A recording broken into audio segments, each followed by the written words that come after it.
Chapter 70. Intertwining Fates, 2, you are listening at novelfull.audio. How the hell am I supposed to stab that thing? Firmly holding on for dear life during a turbulent and erratic flight was already enough. Every time Murakan and Quicantle tackled each other, Jean felt the impact vibrate his bones. She's treating him like a mortal enemy. Quicantle's movements screamed her intention to kill Murakan. The breaths she shot were filled with murderous intent, and she kept snapping at his throat. Fwiat. Quicantle's breath skimmed past Murakan's back. He checked his back, and there he saw Jean, dripping with cold sweat. The battle seemed one-sided with Murakan constantly being beaten up. But Murakan wasn't thinking of playing defensive the entire time. Calm down and let's talk this out, Quicantle. Hush. The sky filled with dark clouds. The black clouds were Murakan's spirit energy in its materialized form. Murakan flew directly into the clouds, and Quicantle let out an ear-splitting scream. Jean felt like his eardrums were going to rip. The screech that traveled through his ears rattled his brain. Just like how humans had a ranking system from 1-star to Genesis, dragons were also divided into different ranks. Amongst the active dragons, Quicantle had the combat skills of the highest rank. If Jean hadn't trained enough, he would have fainted just from the dragon's shriek. Jean caught his breath as darkness surrounded him. I have to get my mind straight. Good thing I came along. If you died to that silver dragon, I wouldn't have heard a thing. No way I'd die. No matter how strong Quicantle is, she can't come in here. Let's take our time thinking of something. A way to persuade that fellow. But Murakan was delusional. You think I can't chase you in there? Quicantle's wings caused a sharp thunderclap. Then, a massive body pierced through Murakan's spirit energy like a diver through water. Quicantle, how did you? It seems you still haven't realized how weak you've become. You call this garbage energy release? Murakan, I cannot hide my disappointment. Quicantle. Think of our past. Why not just end it here? I merely came to ask you something. Thinking of our past, ripping you into millions of pieces is not enough. Well, okay. I guess it can't be helped. Come at me if you can. You were always like this. All we did was break up. Crack. Quicantle bit Murakan's wing. Sounds of breaking and snapping echoed throughout, and Jean instinctively pulled out Bradamanti. Murakan also bit Quicantle's wing. Due to them being wrapped in spirit energy, neither of the dragons fell even though they stopped flapping their wings. They suffered the same attack, but Murakan took more damage. Blood splattered from his wing while Quicantle's just had a fissure across it like cracks on glass. Jean had to swing his sword before the two dragons began to move. As soon as Murakan was bitten, the spirit energy clouds began to recede at an alarming rate. It's a tough exoskeleton that even Murakan's teeth can't pierce. My current blows won't do anything. So, Jean targeted the fissures across Quicantle's wings. It probably wasn't her weak spot, but it was better than wasting an opportune chance. Whoom! Bradamanti glowed with an aura. Within the dark environment, a shining aura illuminated its surroundings. What? Surprisingly, Quicantle never detected a human on Murakan's back. She only noticed at that moment that Jean was on him. Gripping his sword, Jean launched off Murakan's back like an arrow aimed towards the silver dragon's wing. A decisive strike with all his might. The sword slipped into the fissures and penetrated flesh, but Jean was not finished. Blade. Unleash. Murakan told him not to use this skill until he achieved 5-star spiritual energy release. However, now was not the time to hold back. If this attack did not inflict critical damage, then there was only one other option. Breaking Orgel's pendant and summoning Luna. Jean didn't plan on doing that, so he at least tried to use all of his cards. And above all, he did not lack the spirit energy to unleash Bradamanti. Jean had been absorbing some from Muraken's spirit energy release. Good job, kid. Now slash her wing so she can calm down. Jean did not hear his words.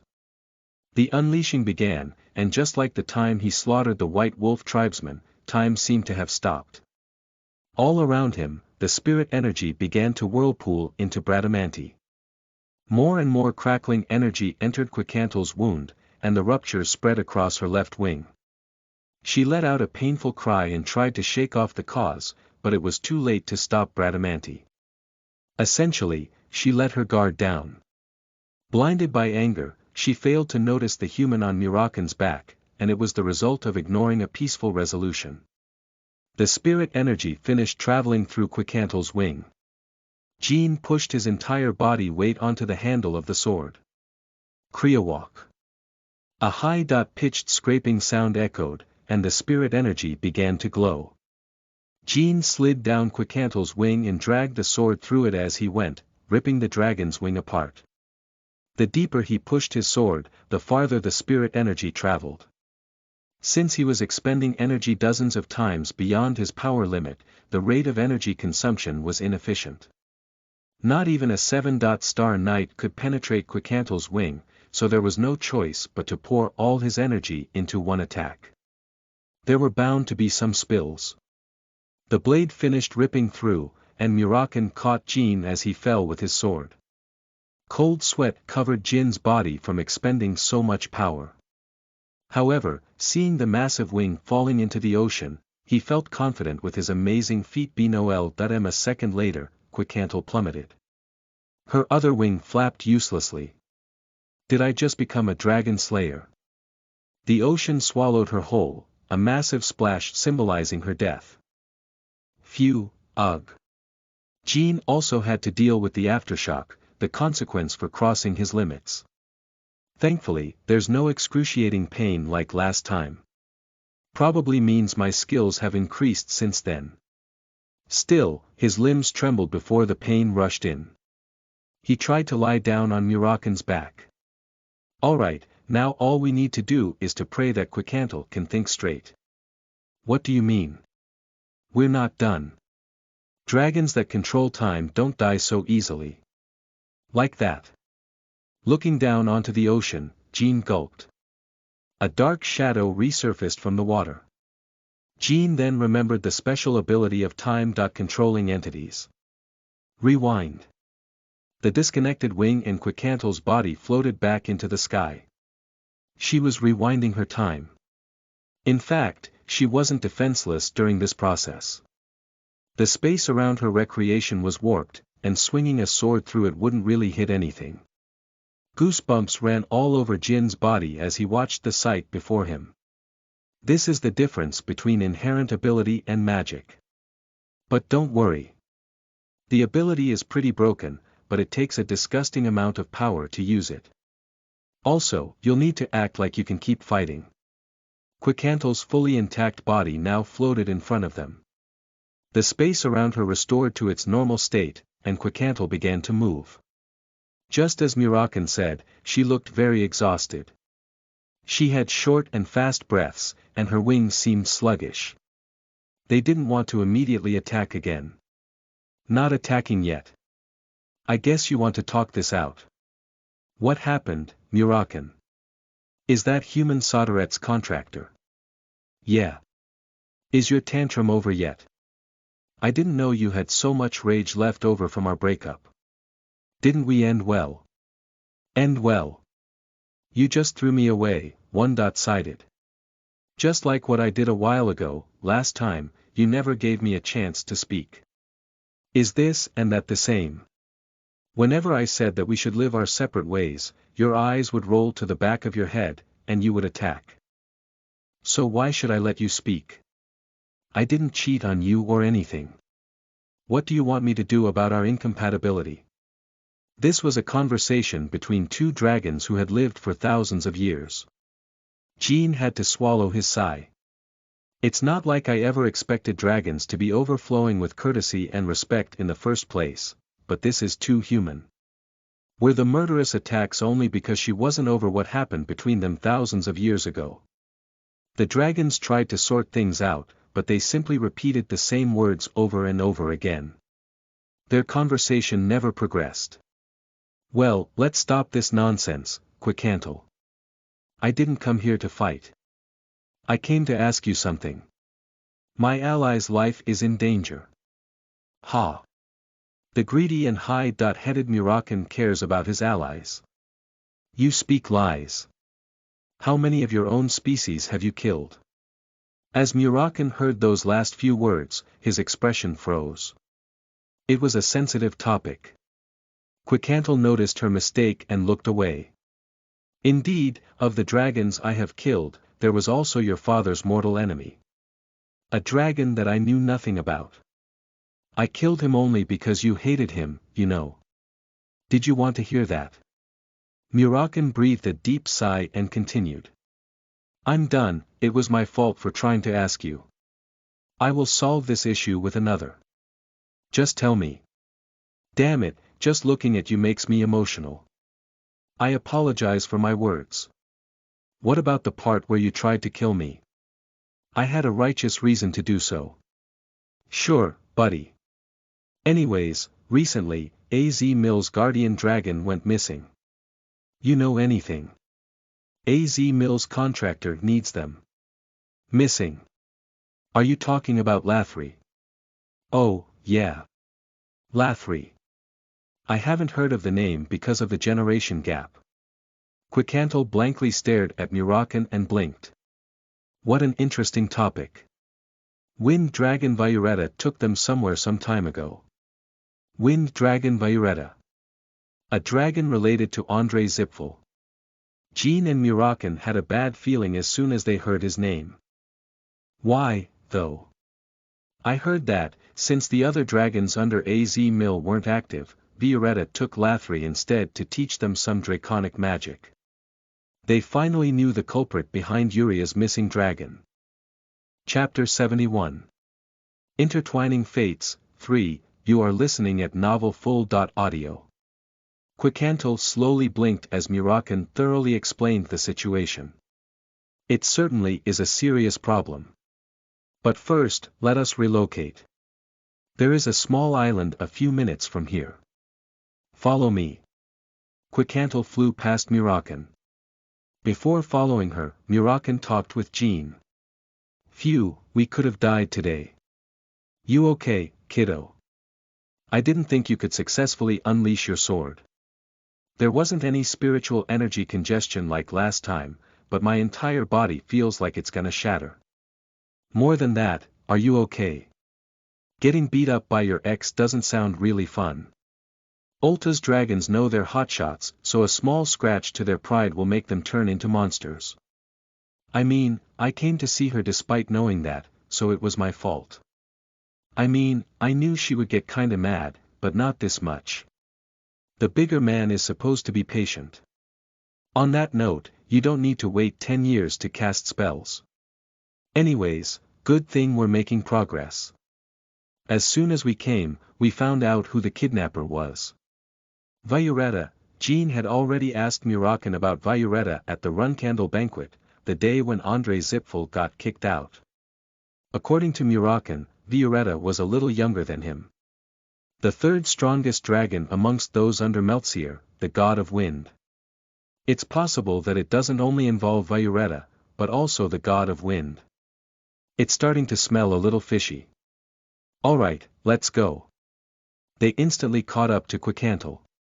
She slowed down to match Murakan's speed, considerate of his exhausted state. It seemed she lost her violent tendencies. They approached a no-man's island in the middle of the Vermont Empire's waters. Once they successfully landed, the two dragons changed into their human forms.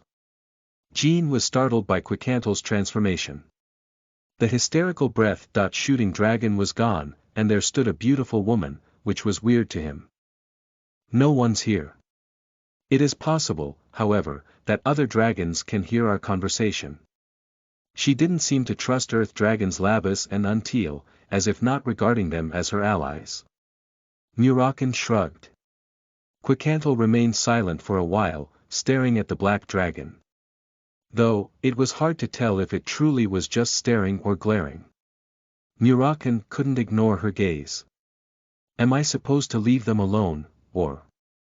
Before Jean had the chance to leave, Murakan broke the silence. We didn't come here to just exchange weird glances. Tell me exactly when Violetta took Lathri. Quicantle bit her lower lip and sighed. Over a year ago. Exactly when Kashmir said the dragon went missing. Tricking Lathri about learning draconic magic. That's pretty nasty. But Murakan, why do you think that Violetta kidnapped Lathri for malicious intent? Maybe it really is to teach them draconic magic. Quicantle, AZ Mill's current contractor, is really young. She can't control her powers. What? That's when it's most dangerous without a guardian dragon. Violetta definitely knows about that. And even if he didn't, Lathri would have told him. Doesn't matter. Tell him that Lathri will learn the draconic stuff later and to return them to their contractor now. Definitely peculiar. If they didn't intend to kill AZ Mill's contractor, Lathri would have been returned ages ago. Quicantle furrowed her eyebrows. To her, the life of AZ Mill's contractor was not important. After all, she had to protect Enya, not a contractor of a different god. However, Quicantle just remembered that Violetta showed some interest towards Enya. How did you know that Violetta took Lathri? Violetta stopped by the Empire when it happened. Apparently, he was going to introduce Lathri to me, but in reality, it was to see Enya. Who's Enya? Murakan played it dumb, and Quicantle, unexpectedly, revealed that she was Olta's contractor. Anyways, Violetta really wanted to meet Enya for some reason. Even though I rejected his requests many times, that creep keeps trying to latch on. With your personality, you just let him latch on to you. You calmly denied it, I see. What's this? You're scared of the Zipfuls now. Quicantle sighed. It wasn't because I was scared of the Zipfuls. There was nothing I could do. The higher-ups of the Vermont Empire already knew that Enya was the contractor, and the information was probably already passed down to Andre Zipfel. And Enya was one of Vermont Magic Academy's scholars. If Quicantle fought with Violetta for any reason, the Academy's Zipfel thugs would do some undesirable things towards Enya. If I dealt with it my way, it's a loss for me as a guardian dragon. Anyways, hearing about Lathri, I think that Violetta's approach towards Enya may have some shady goal. You're one to talk. You were trying to harm my contractor a while ago. I didn't know you had a human on your back. If I knew Soderette had a contractor, I wouldn't have gone that far. Sure, you wouldn't. Silence. Murakan. What, kid? For Enya's case, the higher-ups of the Vermont Empire already know who and where she is, but not AZ Mill's contractor. Jean intentionally did not mention Uria's name. He didn't trust Quicantle with such classified information. With that in mind, how did Violetta approach Lathri in the first place? Seeing that Violetta hasn't returned Lathri yet, I'm pretty sure he knew of the existence of AZ Mill's contractor. On top of that, the fact that the contractor is young, for sure. For the 1,000 years I was asleep, was there a spell that could detect contractors? Quicantle shook her head. There's no way something like that could be developed, whether it was 1,000 years ago or today. No one could tell who the contractor was until the contractor discovered their own powers. We never know. Those Zipfel bastards. I don't want to admit it, but they're a pretty impressive bunch.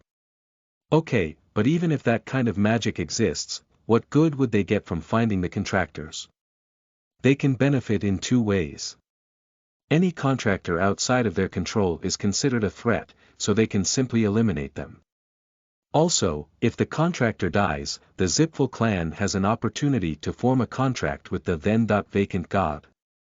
Jean answered, attracting Quicantle's attention. Just for that. Don't they already have immense national power? 1 or 2 contractors won't be of any threat. I don't know about dragons, but humans' thirst for power never ends. Also, if a few contractors were to get together, they would definitely be a force to be reckoned with. Quicantle had a hard time understanding the child's words. Considering that the Zipfels were a clan that was already at the top of the world, she didn't think that they needed to take drastic actions for such trivial matters. However, Murakan nodded in agreement. Definitely a possibility. I know best about the Zipfels' greed. Let's just put it this way. First, they have a method to track down contractors.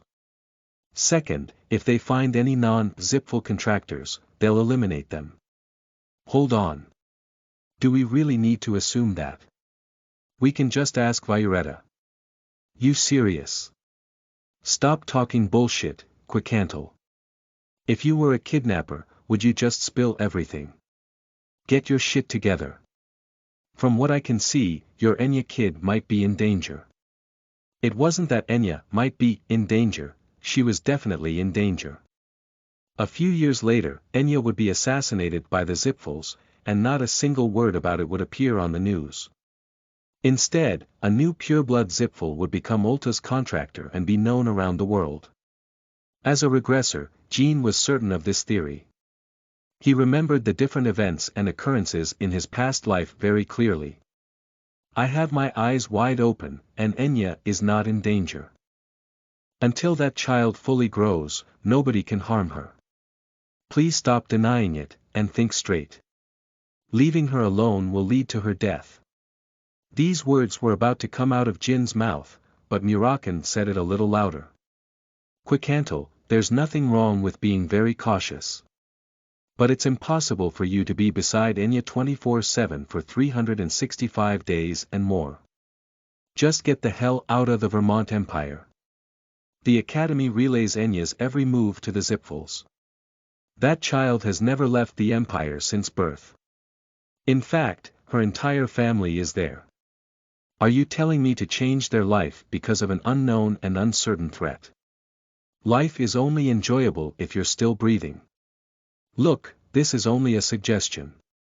The choice is yours anyways. Ms. Quicantle, please listen to what I have to say. Quicantle turned towards Jean.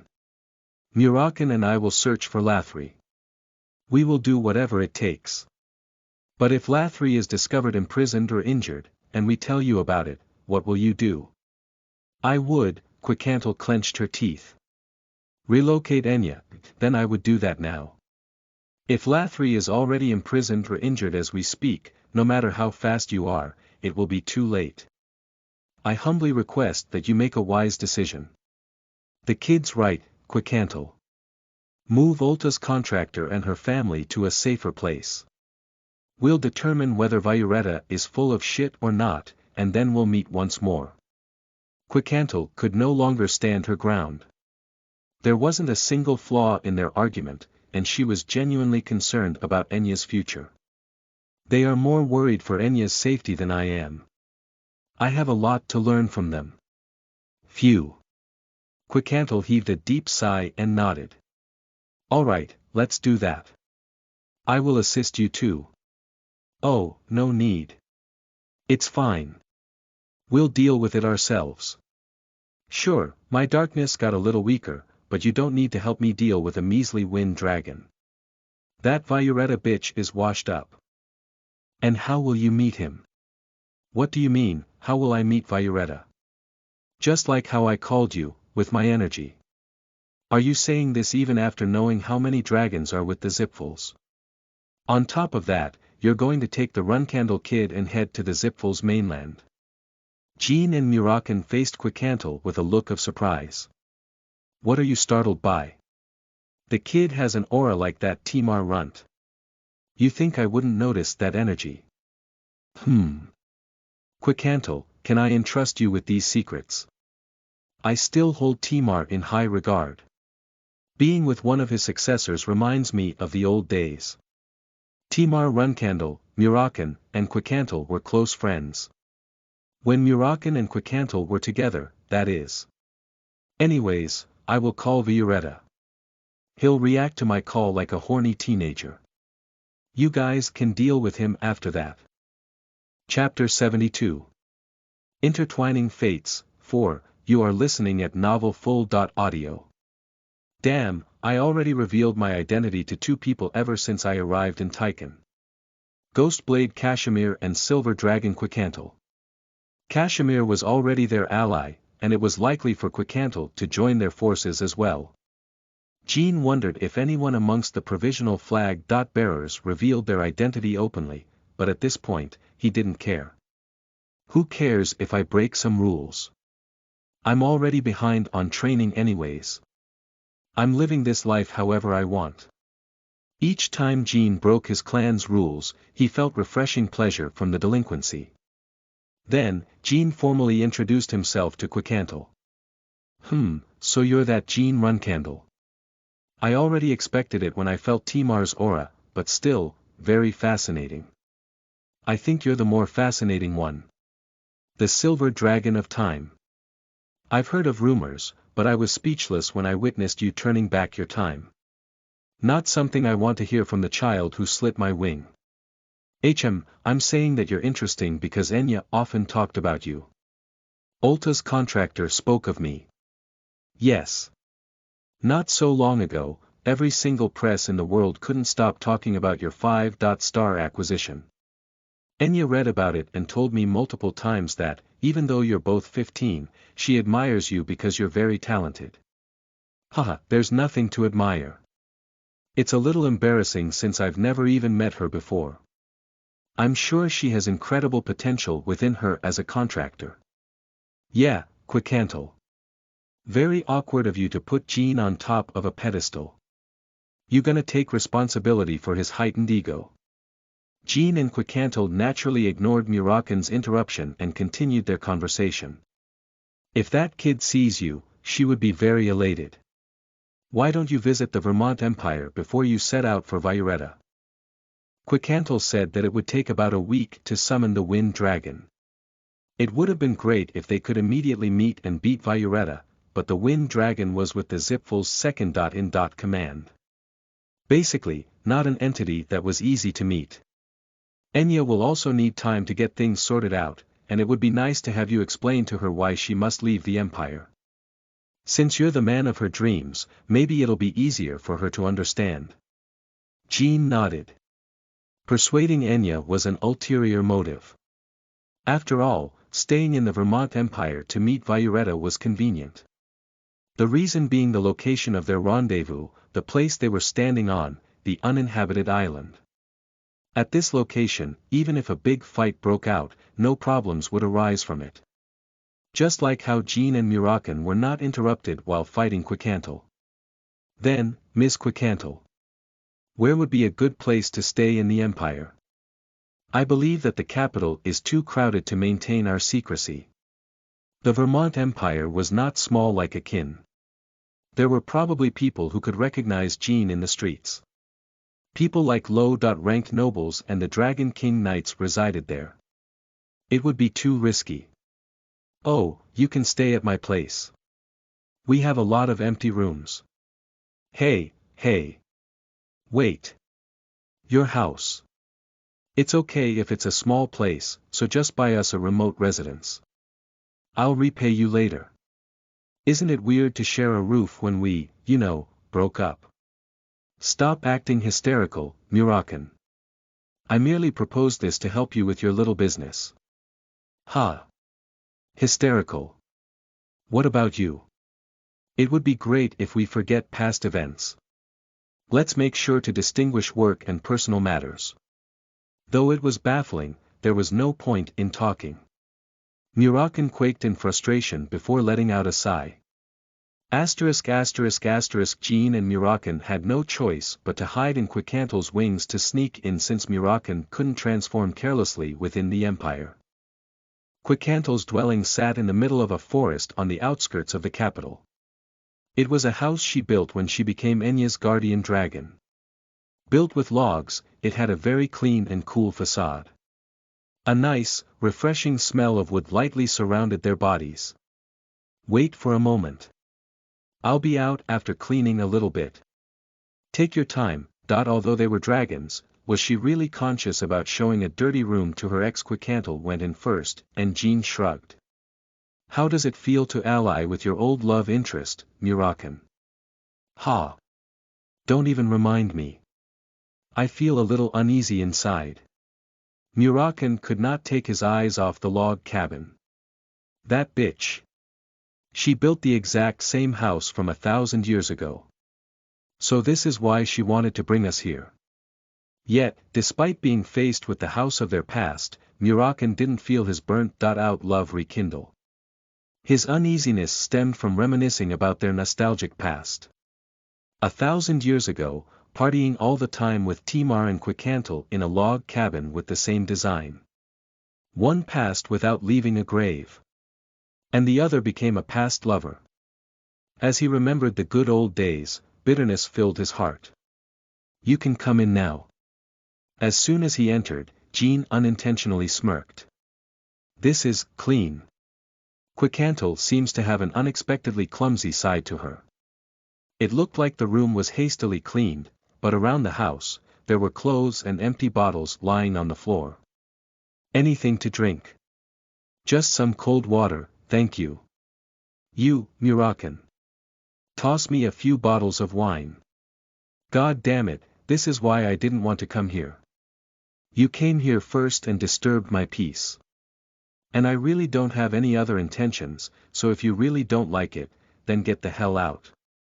Whatever. Murakan murmured some complaints as he tossed himself on the living room sofa.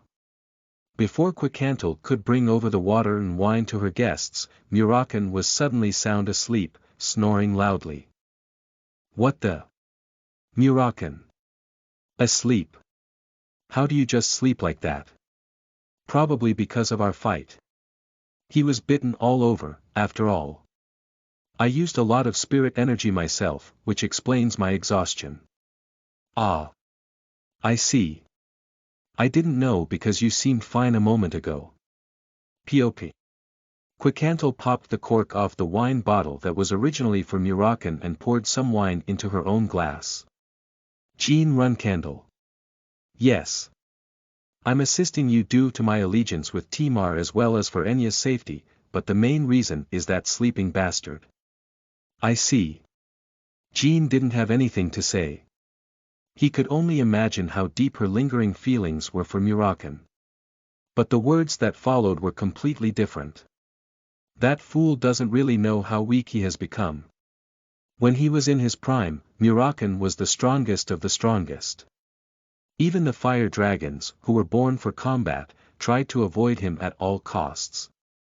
In fact, other dragons had subservient relationships with their gods, but Murakan had an equal relationship with Sodaret, hence he was special. Unfortunately, this was no longer the case. Thanks to Jean, Murakan was recovering some of his spiritual energy, but he was still incomparably weaker than his past self. Currently, Murakan can't fight Violetta. With respect to his pride, I didn't mention it a moment ago. But when the time comes for them to fight, I will fight in lieu of him. Is Violetta that strong? Kind of, but it's more because Murakan is significantly weaker. My murderous rampage earlier would simply be a child's tantrum for the Murakan from 1,000 years ago. Quicantle drained her goblet into her mouth. She looked discontent as she poured herself another. I'm saying this so you'd know. If I told this to Murakan, he would strongly deny my help. Jean calmly nodded. She was crazy at first sight, but it's relieving to see this side of her. Zzzzzzzzzzz, zzzzzzzzzzz.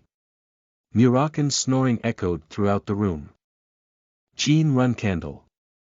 What will you do after you confirm whether or not Violetta kidnapped Lathri? If I help you capture or kill Violetta, the Zipfuls will take action. Well, I am a Runcandle. Having disputes with the Zipfuls is pretty natural. An interesting response. I can assume you didn't think this through yet. Not that I've never thought about it. However, I don't have anything fully planned, so you're not wrong. Either way, the first thing to do is to save AZ Mills contractor. It seems you are very close to AZ Mills contractor. Not really. We only met 2 days ago. Quickantle's eyes widened. What? I mean, I can't just watch a kid shrivel up and die. AZ Mill's contractor is a child named Yuria, and she's only 5 years old. So for a child you only met 2 days ago, you're planning to risk your life and fight Violetta. And as a provisional flag bearer, rouse the entire Zipfel clan. Something like that. Huh, truly, the return of Timar. Each action and intent of yours is analogous to his fervor. Very interesting.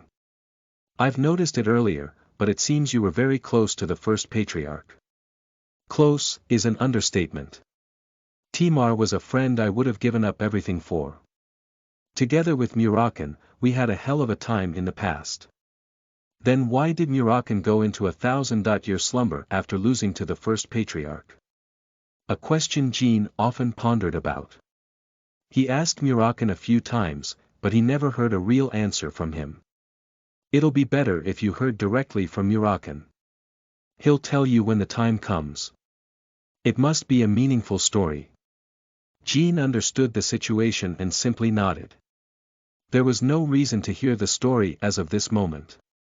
Naturally, silence ensued. Soon after, footsteps could be heard from outside the cabin. Creak. The front door opened, and a girl peered inside. Ms. Quickantle, I'm home. Who might these men be? It was Enya, who immediately bowed to Jean. She didn't know who he was, but she had a hunch that he was someone important. Come sit here, Enya. This is Jean Runcandle, and that sleeping scoundrel is a dragon. An old friend. Ah, yes. Mr. Jean Runcandle. It is nice to meet, Jean Runcandle. Enya's eyes grew and ran up to Jean. Her face flushed red. I'm a big fan. Lord Jean. It is an honor to be in your presence. Quickantle smacked her forehead, and Jean could only offer an awkward smile. Enya, how about we maintain your dignity as a contractor? Oopsie. My apologies, Ms. Quickantle. But it's Lord Jean. Is he the real Jean Runcandle? Oh heavens, my goodness. Oh God. Lord Jean is in front of my eyes. Enya's dream came true in the presence of Jean. Chapter 73. Intertwining Fates, 5, you are listening at novelfull.audio. Hoohoo. Excited out of her mind, Enya bellowed and beat her chest like a beastly primate. Her uproar surprised Jean, making him step backwards. The girl's guardian dragon sighed. Snatch. Enya grabbed Jin's 2 hands and bowed. With her head inches away from hitting the ground, it looked like prostration. It's a great pleasure to meet you, Lord Jean. I'm Enya. Oh, Emichem.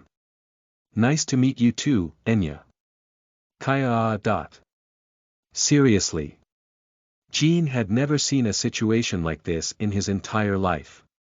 Even the all-great and powerful Baradin Zipfel wouldn't get this much admiration from a single admirer. Is this what admiration means? It was akin to a follower meeting their god. Frankly, Enya, who was still crouched on the ground, began to mumble some prayers. Jin's chest was about to burst from embarrassment. A girl with dreams of meeting a deity, something that Jean will never truly understand. Probably because he never experienced such excitement. It wasn't this bad when she became Ulta's contractor. Quickantle sighed once more. When the god of time chose her, all Enya said was, whoa. And now she was jumping around like an excited dog, which disappointed Quickantle. This is why I told Lord Ulta about royal blood. A sight without any composure or self-control. This was why Ulta and the Silver Dragons prioritized blood class. A contractor of a god should at least be civilized. But what could they do? In the present, no human was more friendly and approachable than Enya, so they forced themselves to make a contract with her. Due to the irrevocable contract, Quickantle had to love and take care of Enya. Because that was the duty of a guardian dragon. Ahem, Enya. That's enough. Quicantle tried to alleviate Enya's enthusiasm. Quicantle lightly pressed Enya's forehead, and finally, the girl calmed down. Of course, her sparkling silver eyes never stopped staring at Jean. The young Runcandle chuckled to himself. I wonder what Murakan would say to her. Oh, I must have gotten too excited. Seeing the real Jean Runcandle in the flesh and not in something released by the press really got me going. I'm sorry. Enya bowed once more in apology. A girl with a severely sociable and lively personality, that's what Jean thought of her. No need to apologize, Enya. I just don't know how to react to the celebratory welcome. Kaya.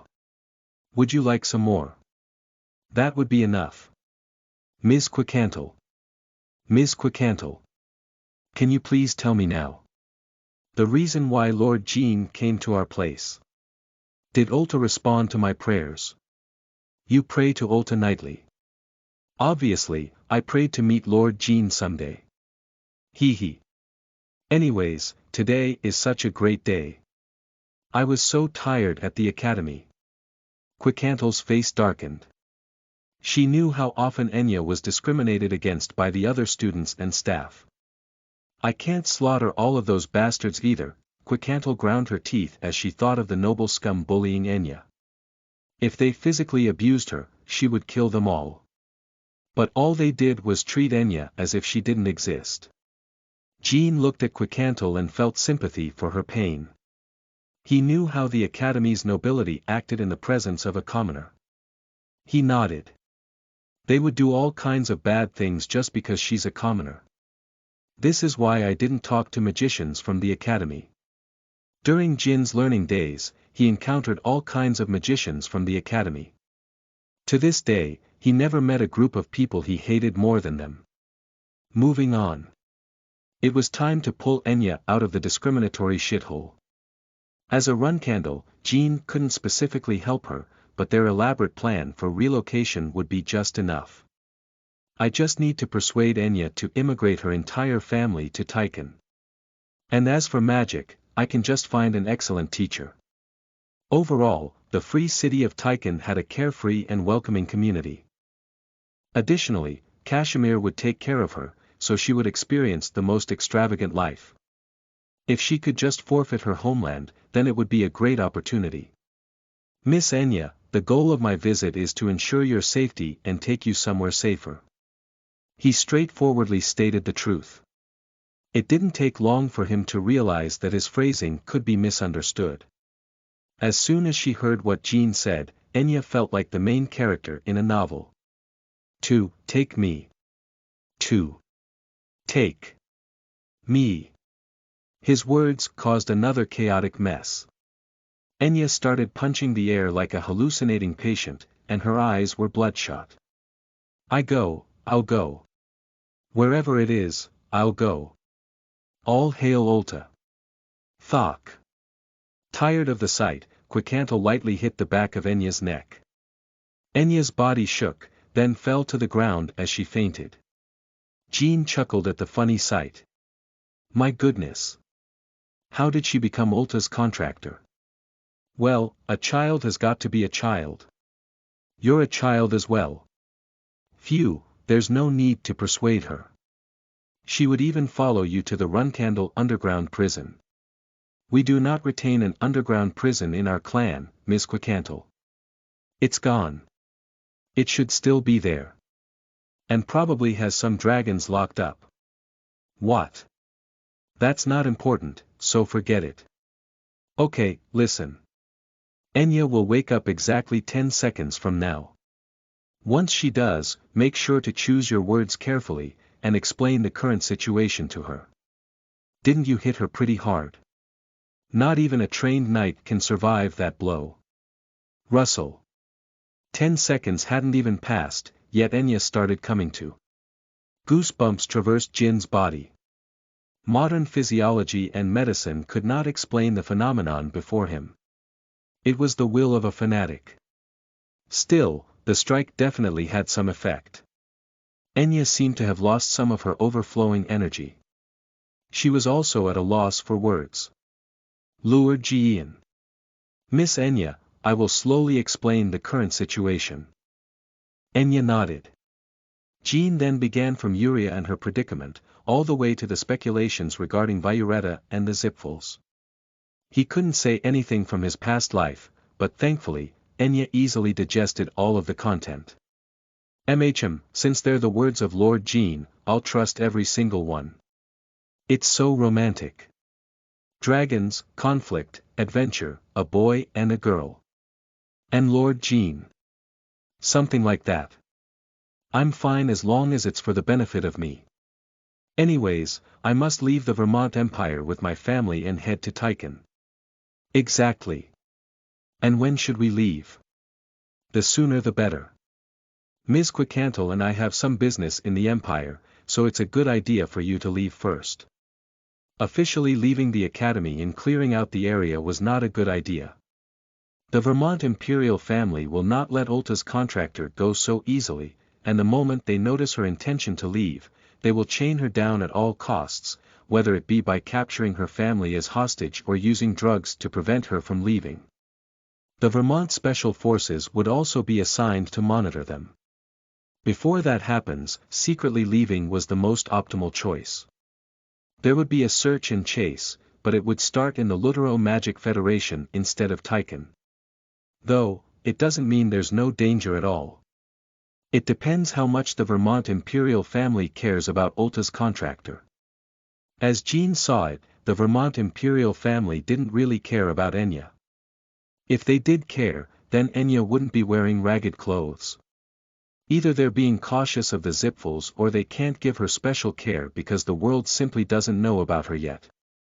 She isn't even being escorted by anyone. If the problem was the latter, then she would at least have some bodyguards around her at all times. Even though she was a contractor, she couldn't receive special aid because of her social class. In the eyes of the rich and privileged, a poor contractor was only a nuisance. Essentially, the Zipfuls enforced their ideal through the working staff, to never aid the worthless commoner. So as soon as possible. I understand, milord. I will get my family ready by tomorrow. Enya's entire family was just her 7-year-old brother and an old dog named Poopy.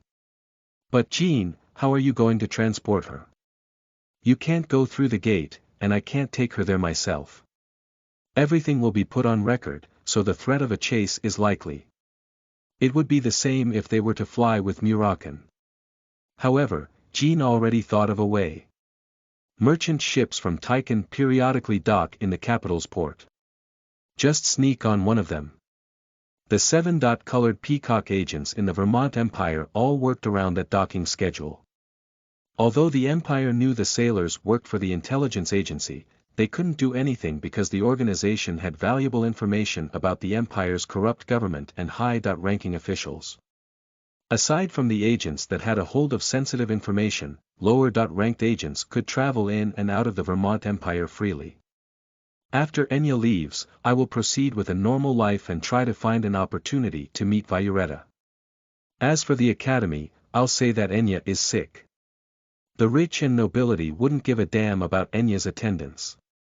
They would rather have her never come in for the rest of her life.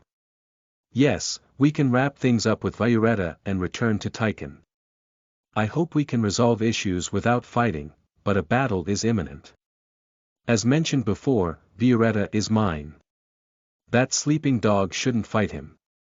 Wrapping up their conversation, Jean and Quicantle simultaneously looked at the front door. They could hear pairs of footsteps getting louder from the front yard. Then, knock, knock. One of the owners of the footsteps knocked on the door. Anyone home? We came to ask for some kindling. There's no way someone would come all the way to their remote location for some firewood. They were either the Special Forces or the Imperial Guard that came to check up on them. Coming all the way here for some kindling. How absurd. Please wait a moment. And surprisingly, Quicantle didn't even doubt the uninvited guests. Chapter 74. Intertwining Fates, 6, you are listening at novelfull.audio. Volume 3 Chapter 74, Intertwining Fates, 6, wait, Ms. Quicantle. Do you really think those people outside are neighbors who came for some firewood? I think they're from the Special Forces. Quicantle was definitely very strong, but because of her strength, she didn't even have a single ounce of caution. Considering all the things she had done and Enya's assassination in my past life, Quicantle is not suited to be a guardian. At least, in her current situation. Vermont Special Forces. I've heard of them before, but why would they? Knock. The people outside, speculated to be the Special Forces, rapped on the door once more. Quicantle looked confused as she tried to interpret the situation. Probably because of Enya. I think they were supervising this area. And when they saw you bringing some outsiders, they came to check on you. It could be a far-fetched assumption, but who in the world would come to a remote log cabin in the middle of a forest to get some firewood? Moreover, there was no negative consequence in encountering them with caution. If you're right about those guys being the Special Forces, hiding from them would elicit more suspicion. I'll observe them, and when they seem a little suspicious, I will immediately disable and capture them. Capture. Do we really need to do that? Isn't it better to just make an excuse and have them go on their way? No. If they're trying to supervise me, I can't let that slide. Violating my privacy is unforgivable. Quicantle trotted to the door. Meanwhile, Jean dragged Murakan to a room and activated Myulta's rune, and Enya watched in awe. Damn. Nothing is normal in Quicantle's and Enya's lives, Kriahak. Quicantle opened the door and was greeted by two big men. They wore oversized shirts and straw hats, and their lower bodies were well built. Speak the truth. You runts are part of the Special Forces, right? The two men shook their heads at Quicantle's aggressive query. What do you mean by that? We apologize for the unexpected inconvenience. We are farmers from down the forest, and we were out of kindling. Hearing all of this, Jean thought to himself. Those guys will have to face severe reprimand and write a dozen pages of apologies for their incompetence once they return to headquarters. The Special Forces needed to carry out their tasks smoothly while in a disguise that suited the time and place. On that note, the soldiers at the door were a pair of bums. It made no sense that they came for firewood when there's wood all around them. Moreover, they had a shoddy disguise. They were probably the lowest of the low, newly recruited newbies from the Special Forces. I can see how easily the Vermont Imperial family can supervise Enya and Quicantle. But isn't this too effortless? Are those guys even from the Special Forces? Pow! Thwack! Before Jean could even complete his thoughts, solid striking sounds could be heard from outside the room. It was from Quicantle beating the crap out of the guests. I'm sure I told you to tell the truth. And yet, you dared to lie. Peering out, Jean saw Quicantle brutally abusing the visitors. By the first strike, they couldn't even resist and fell to the ground. Kuhik! Where do you think you're spilling your dirty blood? Violent beatings ensued, and Quicantle dragged two flimsy corpses by the head into the living room. The two men looked pitiful. Since when have you been watching me? We are not with the Special Forces. What? Who sent you, then? I did. The voice of another man resounded. And surprisingly, it came from inside the house. Additionally, its source was right next to Jean. What? I didn't even detect his aura. Jean flinched and inched away from the man. The intruder wore a red mask and a skin-tight blue suit, the uniform of the Vermont Special Forces. According to his knowledge, Jean knew that only important leaders wore red face coverings. Quicantle, who was slightly startled by the occurrence, released the two men's collars. Oh, so you are in the Special Forces. You sent these goons to sneak into my house. You guys are dismissed. The two men who wanted kindling scrambled away. Quicantle was about to flick a magic arrow to their backsides, but the masked man opened his mouth. Killing them would complicate the situation. Other soldiers will be summoned to this location. Oh yeah. Why don't we complicate things, then? If you really want to, then I will not stop you. Quicantle paused, then lowered her hand. Yeah, if I'm going to kill a human, it better be you. Not those guys. The man didn't seem to show any fear in the presence of Quicantle's fury. It was obvious. At first glance, Jean knew this man was at least an 8-star. Quicantle knew this as well. Now that I think about it, that scimitar. I've heard about it multiple times in my past life. Only one person wielded a scimitar in the Vermont Special Forces. Codenamed Ratch, the Special Forces 3rd Division leader. As Vermont Emperor's most trusted person, he was well known in the Runcandle clan as the guy with good swordsmanship. Essentially, he was a swordsman that even the Runcandles acknowledged. There was no need to doubt his skills. Good thing I used my Ulta's rune to cover my face. That was close. Ratch slightly lowered his head towards Quicantle. I apologize if we offended you. I had to identify the guests you brought into our lands. Since I have identified them, I shall depart. Ratch didn't even ask who Jean and Murakan were, and even if he did ask, Quicantle wouldn't tell him. Looking up their citizenship and identification would be easier. I don't think you can end this with just an apology for stalking me. And who said you could leave already? Quicantle threw a punch. Ratch didn't even flinch, nor did he dodge. His face received the full blow, yet he remained still like a statue, unscathed. I see how it is, you're something pretty useful for a human. You relied on your toughness to act like a fool around me. If your anger has been alleviated through that, I think you should stop. What if I don't? Then I, as well, will attack. My mission is in no way related to ensuring Enya's safety should anything happen. Ratch slowly shifted his eyes towards Enya. With eyes glittering with curiosity, Enya met his cold eyes. The man's frigid glare froze her in place. It was a threat. If they were to fight, he didn't know about Quicantle, but he could definitely take care of Enya. And since he didn't want to fight, it was a compromise for his departure. That was a pretty smart move by him. It didn't matter how angry Quicantle was, as long as Enya's life was on the line. No matter how strong Ratch was, it probably was impossible for him to defeat Quicantle in a duel. However, fighting in such a cramped space could possibly endanger Enya. Things would be different if Murakan was awake. Thankfully, without him, the conflict slowly and quietly resolved itself. Alright, then. I will see you next time. Ratch walked past Quicantle and through the doorway. The moment he stepped outside, he vanished. That piece of Quicantle threw a tantrum. Aside from the fact that she had been stalked by the Vermont imperial family, she also felt like she had been played. I'm a dumbass for keeping Enya in this hellhole.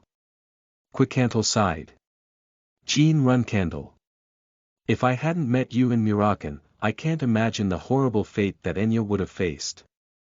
Not just Enya, they were watching me too. Enya remained shocked, eyes widened and face frozen. That person, that was very scary. Receiving a look filled with murderous intent from an 8-star knight was a different level from the bullying she received at the Magic Academy. My brother. I must go get my brother.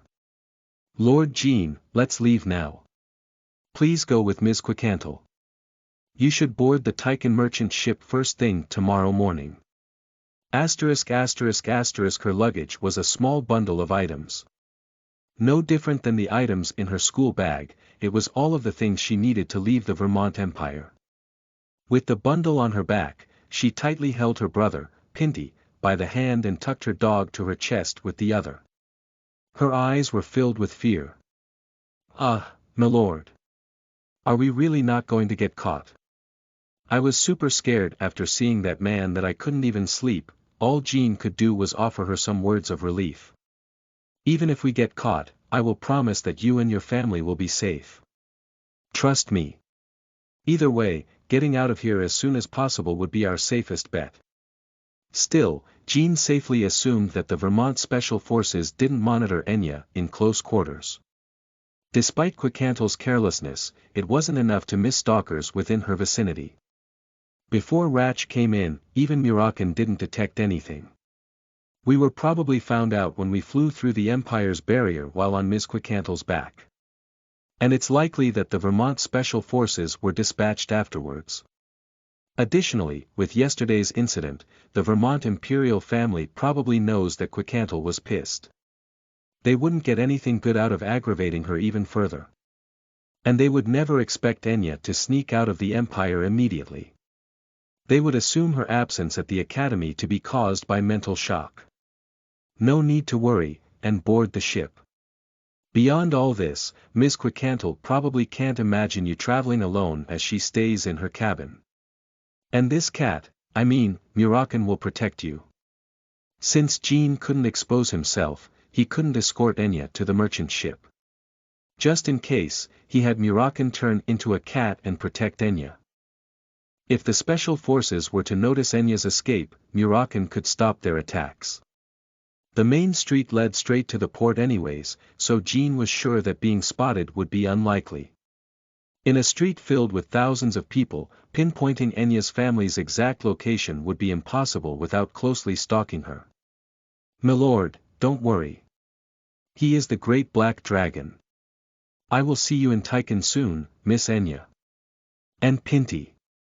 Enya bit her lips and bowed. She then left the remote log cabin and headed to the heart of the capital. No different than her daily walk to the academy. This time, however, she wouldn't be going to the Magic Academy, and Pinty wouldn't be going to his preschool. Chapter 75. Intertwining Fates, 7, you are listening at novelfull.audio. Volume 3 Chapter 75, Intertwining Fates, 7, I would have died if I wasn't careful. Ratch, who escaped the remote log cabin, felt relief despite only showing a straight face. His demeanor was born from hours and hours of strict facial expression and emotion suppression training necessary to become a Vermont Special Forces division leader. Quickhantle probably displayed inconceivable power to him, but he didn't really feel fear. After all, to the Vermont Special Forces, death was considered only a small inconvenience when it came to executing missions. But who were those two guys in the house? The man with long hair was probably Quickantle's lover, and the boy with the strange artifact covering his face. Maybe she's hiding her children. He would have never imagined that they were Jean Runcandle and Merkin, the black dragon who woke from a 1,000-year slumber. Either way, Ratch completely misunderstood the relationship between Quickhantle and the two mysterious people. He had a feeling that it wouldn't be easy finding information about those people. I should tone down on the closed-quarter monitoring. I should order soldiers to return with simple reports until she starts acting strange. Although he treated death like a common cold, it was different when it came to the sub-class soldier's livelihood. Ratch didn't think he needed to have his henchmen supervise Quickhantle while she was in a sensitive state. Thanks to the division leader's decision to take caution, Enya and her family were able to safely board the Tychon merchant ship.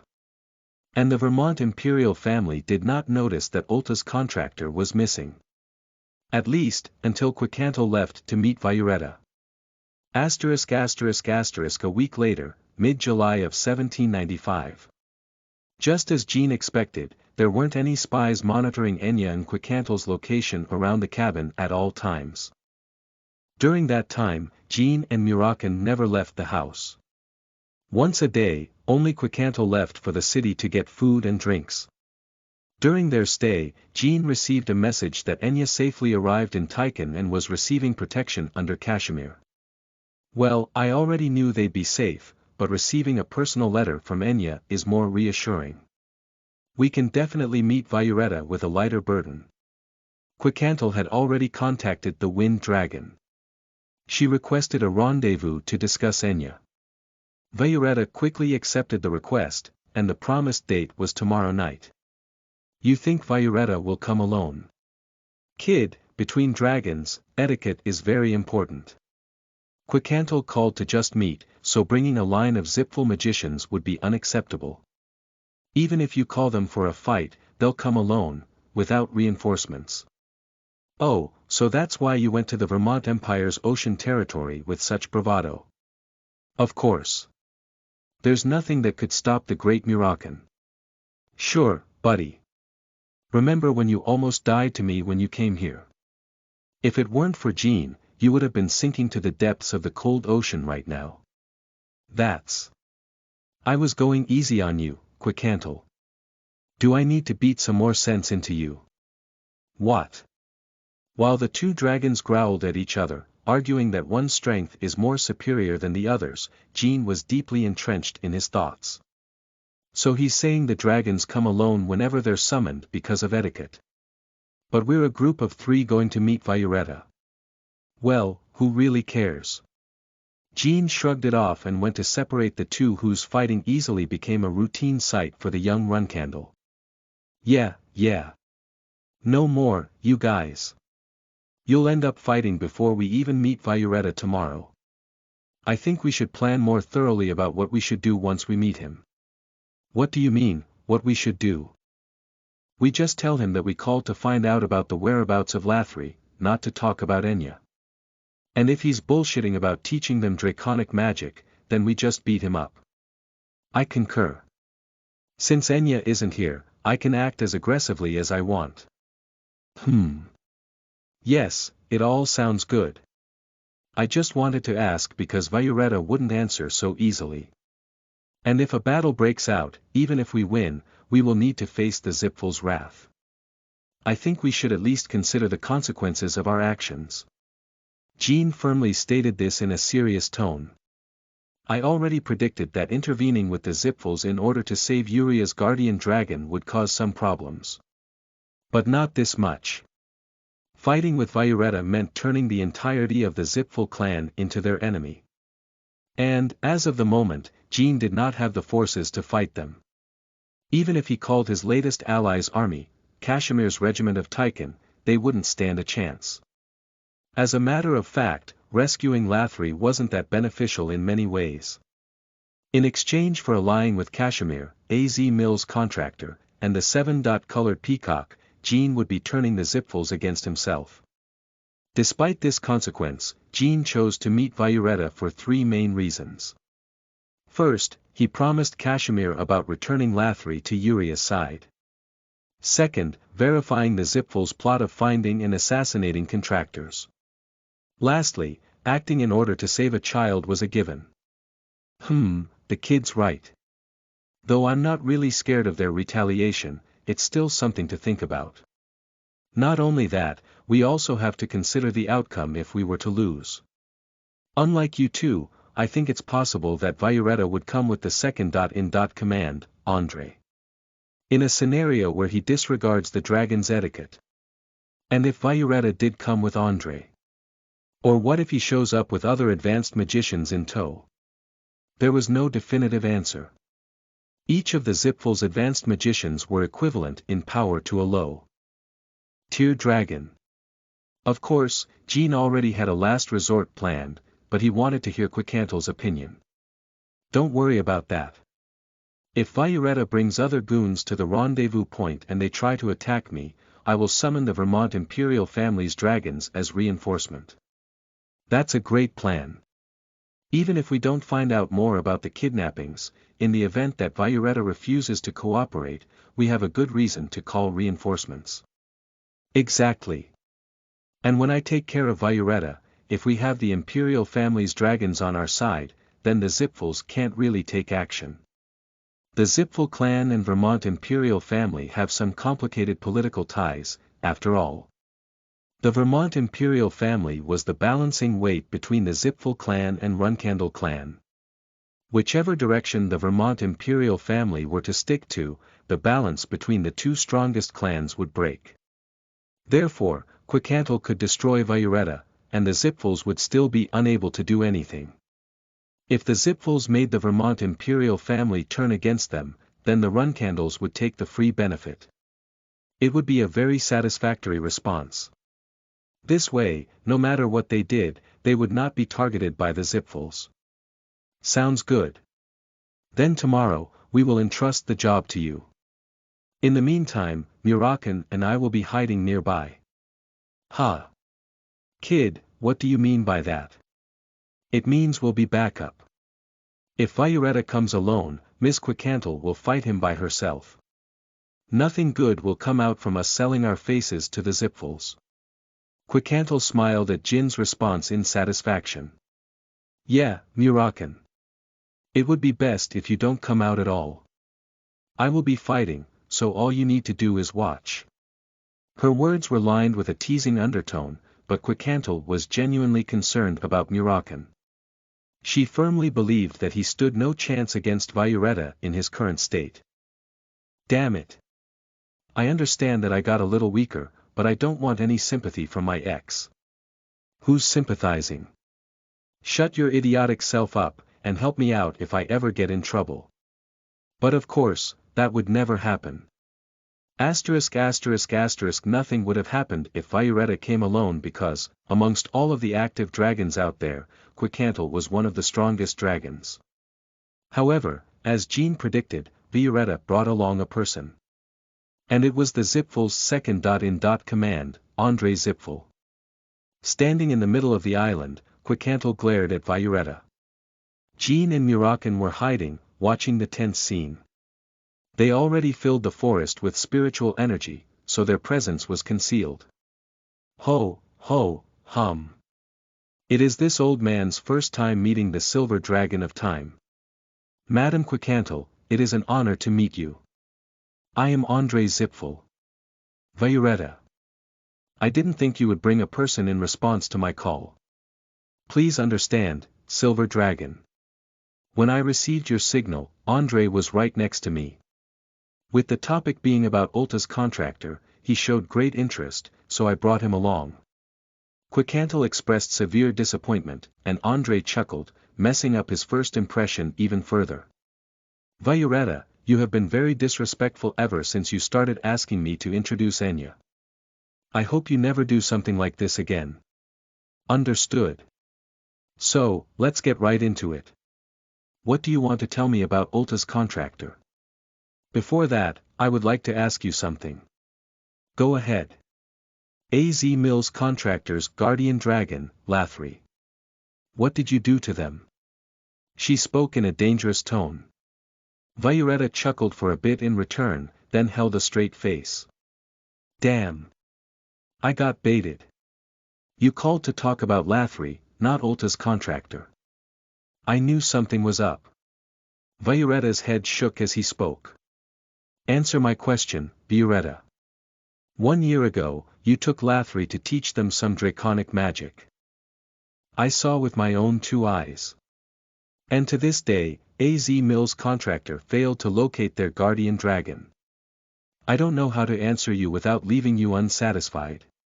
Lathri, is fine. I would have never known you'd have a connection with AZ Mills contractor. Were you asked to find Lathri? Exactly. Now, if that made sense, return Lathri now. AZ Mills contractor is searching intently, whoosh whoosh. Whirlwinds suddenly manifested, surrounding the island. It was a cyclone caused by Violetta's wind ability. Violetta, it seems you've gone crazy. You are under the Zipfuls indeed. But to a point where you kidnap your own kind. And a youngling, at that. Based on your actions, just tell me that you want to fight. You know too much about our business. I will say this now. Hand over Enya, and we will spare you. Quicantle smirked. Oh yeah. Perfect. I wasn't going to spare you anyway, no matter what you chose to do. Chapter 76. A replica that shouldn't exist. 1. You are listening at novelfull.audio. Volume 4 Chapter 76, A replica that shouldn't exist. 1. These crazy fuckers. I didn't think they would come out aggressively this fast.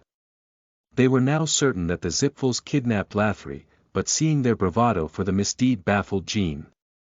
Additionally, their brash attitude towards eliminating Quicantle without hesitation made it clear that the Zipful's central forces definitely had a hand on any business related to Lathri or Enya. They just demanded for Quicantle to hand over Enya. They are definitely hunting down contractors outside of the Zipful clan and are either using or eliminating them. The fight was about to begin, so Jean and Murakan remained hidden. We strike when Ms. Quicantle gets into a dangerous position or when there is an opportunity for ambush.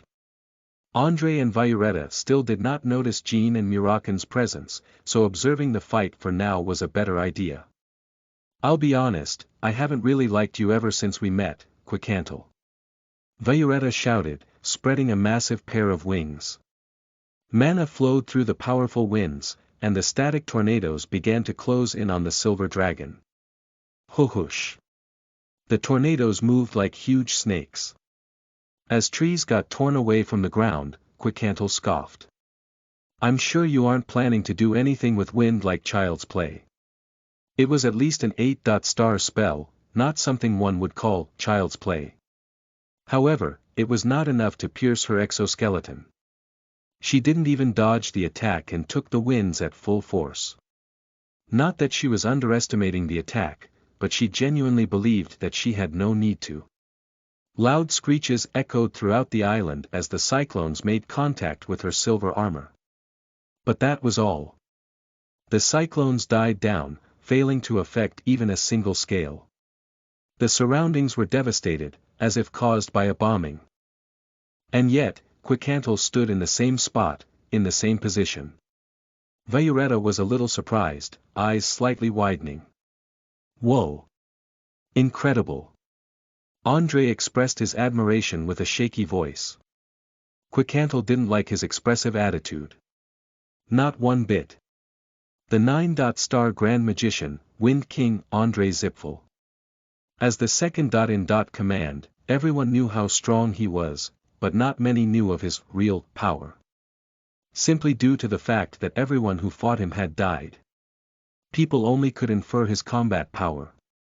And as for Quicantle, she didn't know much about Andre either. I guess Wind King isn't just a title. You filthy human. Show me your strength. After I begin my attack, you won't have any opportunity to show off.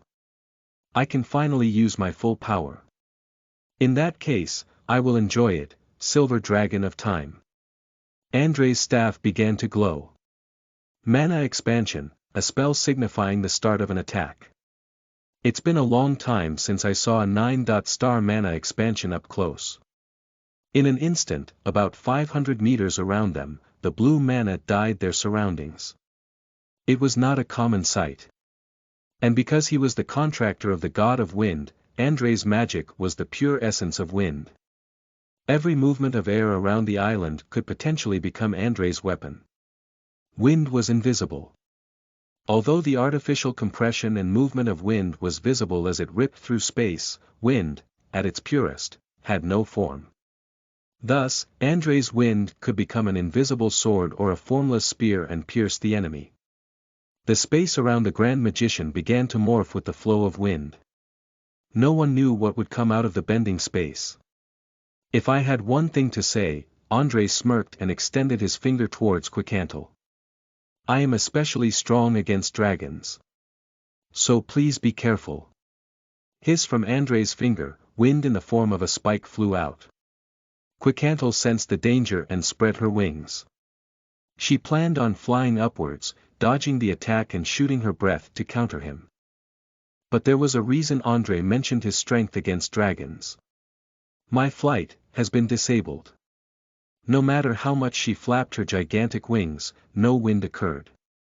In fact, her wings felt heavier, as if she were swimming in water. A technique that only Meltzier's contractor could use, windless domain. Inside the mana expansion, there was nothing that could fly without Andre's permission. And losing the ability to fly was a great loss to a dragon's combat power. Crackle. Andre's wind spikes hit Quicantle's chest. Some scales broke off and fell to the ground. Simultaneously, Violetta flew to the sky. These bastards. You are definitely strong, but you were too careless. Violetta's breath flew at many angles. Quicantle conjured a force field with her mana, but Andre cast another spell. This time, it wasn't an inherited spell from Meltsier. Instead, it was the Zipful's lightning-attributed spell, Lightning Storm. Blue chains crackled and gathered in Andre's palm as his feet started lifting off the ground. Just because he was Meltsier's contractor didn't mean that he was limited to wind-attributed spells. Even Jean used spells of multiple attributes freely while using spiritual energy. This can be lethal. That cursed human. Unable to attack, Quicantle felt as if she was being pushed into a corner. Do we go now? Jean exchanged looks with Murakan, and the black dragon shook his head. Quicantle was indeed acting cocky, but those guys are also underestimating her. Let's watch for a little longer. If we go now, then her pride is gonna get hurt. As Murakan finished speaking, Andre also finished casting his spell. Violent chains of electricity charged towards Quicantle. Hundreds of sparks and crackles of electricity, enough to blind a man, mixed with Quicantle's breath. Although they were pretty far away, Jean felt shocks throughout his body despite protecting himself with spiritual energy. Power definitely worthy of being the Zipful clan's second. In Dot Command, however, despite its uncontested strength, the spell didn't hit its target and was rendered useless. Quicantle activated her temporal powers and froze Andre's spell. As the Grand Magician ruled the wind as Meltsier's contractor, Quicantle ruled time as one of Ulta's dragons. That was a pretty neat trick. More and more crackling bolts of lightning froze in front of Quicantle. Before them was an even match between two god-given powers. Andre lowered his staff and lowered to the ground. Strangely, avarice flickered in his eyes. A very coveted power. He. Seeing it with my own eyes, I can feel the blood vessels twitching inside my aged body. Quicantle remained silent and stepped away from the frozen bolts of lightning. I guess it's my turn now. It may still be a situation where her ability to fly was incapacitated, but Quicantle was confident that she could still rule the skies. If you won't let me fly, then I will not let you move a single finger. Scree-each. A sharp sound echoed, and waves of energy emerged from Quicantle's forehead. Ripples could be seen throughout space, as if a rock was thrown into water, and everything that the ripples touched lost its time. Inside the frozen time, one would basically become a statue. That is the reason why you permanently become a mere plant if you don't get along with the dragons of time, kid. Get caught by it, and it's over. That's unspeakably overpowered.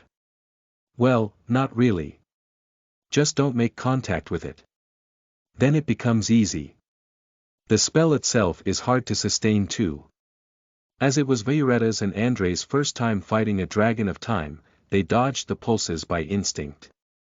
But they forgot one crucial fact. If any part of the body gets caught, whether it was the tip of the toe or a strand of hair, then the entire body will freeze. Andre easily dodged with his small and nimble body, but that was not the case for Violetta. Thump.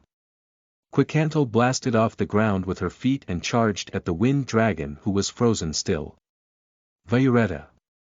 When she got close enough, she released the time prison and ripped Violetta's throat apart with her jaws. Screeching, Violetta fell with Quicantle. Boom. From Violetta's long neck spilled thick rivers of blood. With his neck in her jaws, Quicantle stood like a beast that caught its prey. Every time the wind dragon moved, green scales, blood, and flesh splattered everywhere. Andre was furious, but he couldn't do anything.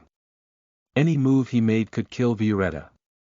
In fact, if he tried to approach them, then Quicantle could recast her ultimate spell. Kook. Tastes like garbage. You said I'm cocky. Say that shit again. Chomp. Quicantle bit off a chunk of Violetta's flesh and taunted her enemies. From Violetta's wound, the white of bone was visible, and the wounded dragon floundered to escape. Reactivating her ability, Quicantle froze Violetta once more. The silver dragon made an unbearable sight as she repeated the same process. Her brutal attacks instinctively made the spectators squint their eyes. Wow, I'm getting goosebumps. I also suffered from that attack before. From Ms. Quicantle. Yeah, we fought a lot while we were in a relationship. 2 more times and Violetta would be decapitated. The wind dragon's consciousness was already gone. And even when his time wasn't frozen, his massive body only flinched a little. Stop, silver dragon. Shut the fuck up and watch, Zipful magician. You're next in line. And you're at a loss for words. Maybe you're scared of your impending doom. Despite her threatening words, Quicantle was also very exhausted at that point. If she could infinitely use her temporal abilities, then the world's strongest being would not be Siren Runcandle. I was able to claim victory due to Violetta's carelessness. I'll kill this bastard. As for the magician, I'll get help from Jean and Muraken, because she abused her ability. Quicantle's mana had depleted. Huff, puff. Breathing heavily, Quicantle was about to cut off Violetta's airway. Yet, with a firm resolve, Andre walked towards the 2 dragons. You have gone too far. Look who's talking. That is only for the stronger one to say, Silver Dragon. You were born as a silver dragon of time, declaring yourself and your god as strong. All this time, you probably thought of yourselves as rulers of the world, but that's a delusion. Everything will fall under the Zipful's flag, all humans and gods. Andre lowered his staff and pulled out something from his robe. In his hand was an orb emitting an ominous black glow. The moment Muraken saw this, he exclaimed. The Orb of Origin. No way.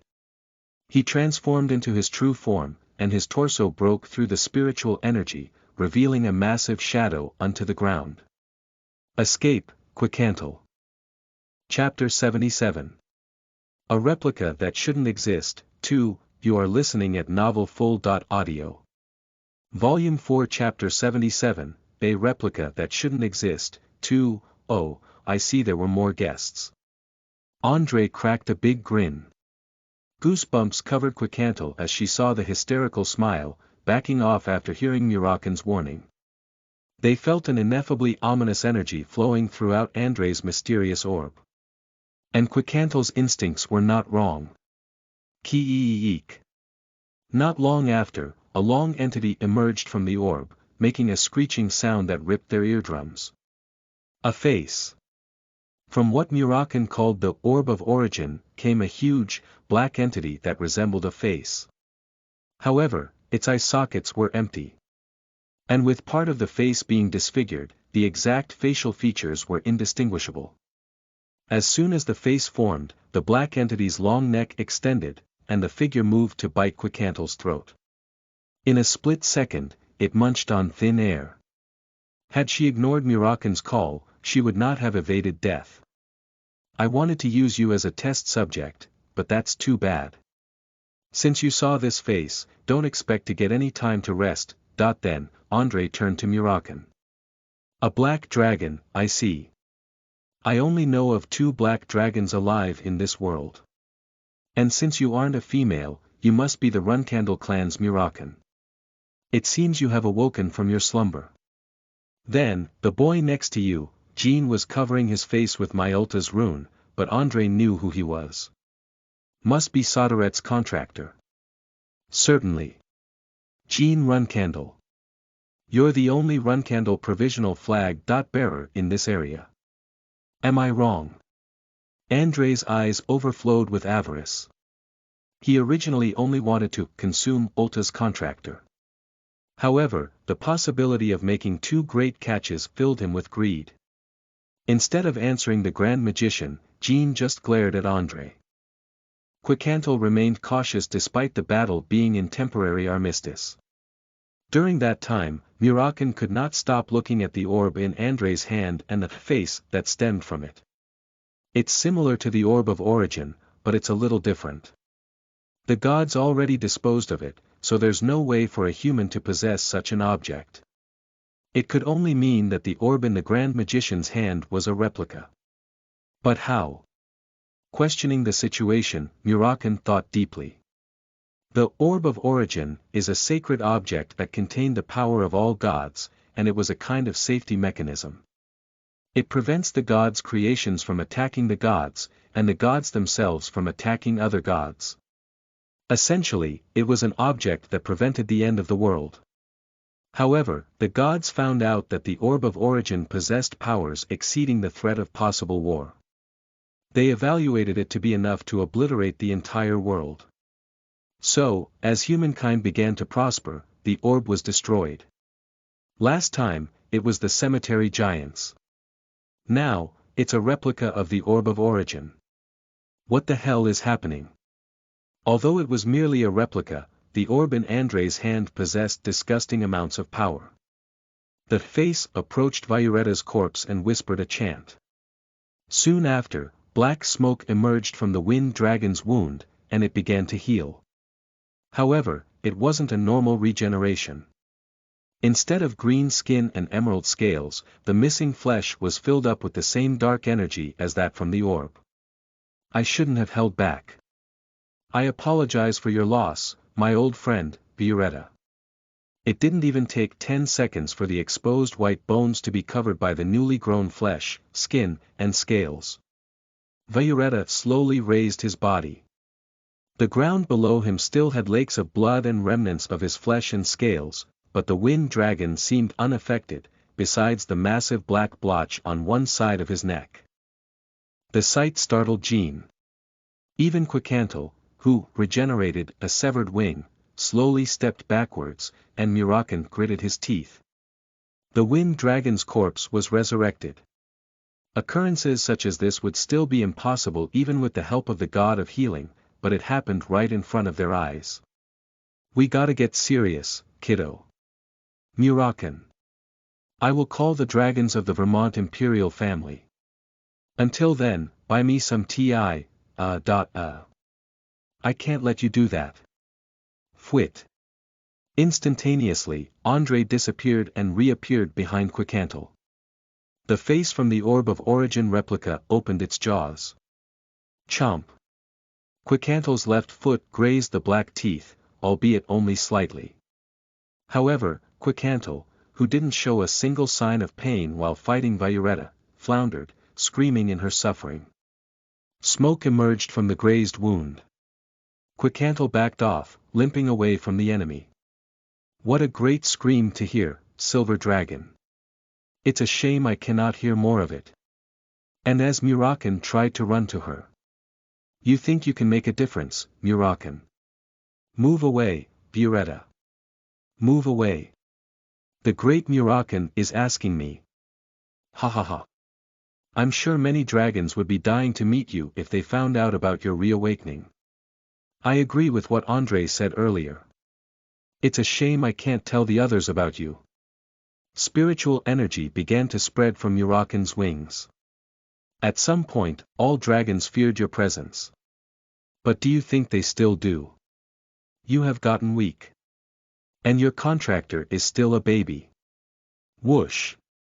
As he finished his monologue, Violetta released a breath. Compressed wind projectiles. The breaths quickly displaced the spiritual energy as they traveled. Violetta's breaths were definitely stronger as compared to before his resurrection. All because of the Orb of Origin.